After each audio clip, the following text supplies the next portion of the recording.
My dear students, this is URDU, your accounting coach, and the topic of the day is ledger and effect on capital. Ledger is a collection of accounts. See, we discussed account previously, and the account was a place where similar transactions are grouped together. Account was a place where all of the similar transactions are collected in one place. The place where all the transactions are collected is known as account, and the place at which all of the accounts are gathered is known as a ledger.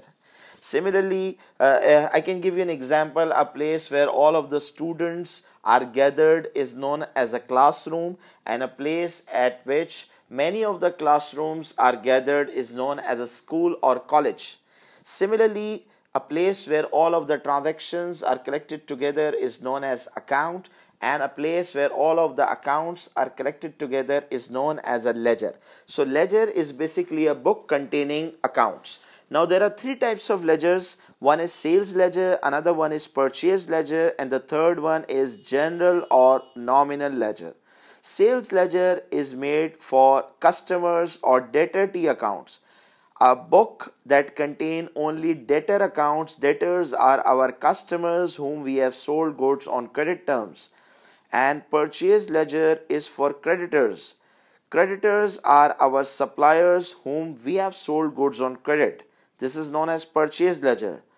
Then we have general ledger and nominal ledger. All other T accounts other than customers or suppliers come in general ledger or nominal ledger. Now, which are the T accounts that belong to general ledger or nominal ledger? All of the accounts other than debtor or creditor. Sales account. Sometimes students confuse this and students say that sales come in sales ledger. No, sales does not belong to sales ledger. Why? Because in sales ledger there is no sales account but only customer account. Similarly, purchase does not come in purchase ledger category. Why? In purchase ledger we only have creditor accounts, and the purchase account and sales account are belong to general ledger. Then again, return inwards, that is sale return account, return outward, also known as purchase return, cash bank, other assets, liabilities, income expense, capital drawing. All of other accounts other than the customer and supplier come in general ledger. Okay. Now the next topic is effect on capital.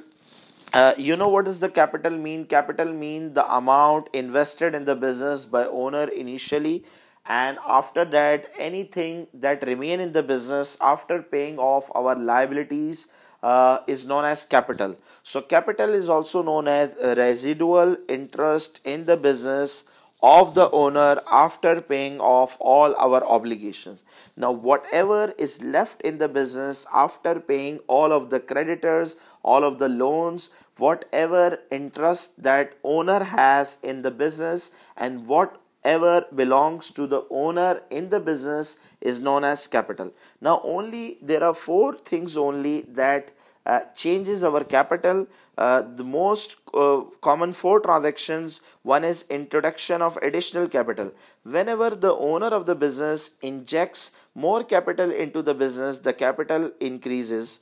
Whenever we draw goods or cash from the business, the capital of the business is decreases. Obviously, whenever we are drawing cash or through check or through goods from the business, that is purchases. Whenever we are reducing our purchases and whenever we are taking goods out of the business, the entry is drawing debit and purchases credit. This reduces our capital because drawing reduces our capital.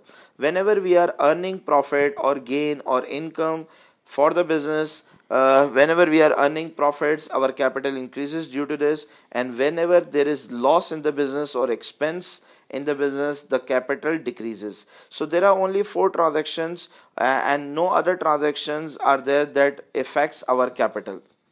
So I hope students you like the video, and if you do, and if you took the benefit from it, now it's your time to share this video with other accounting students so that they can also benefit. And I am seeing from here that you have not yet subscribed my channel, so kindly do it now, or otherwise your subscription will be expired.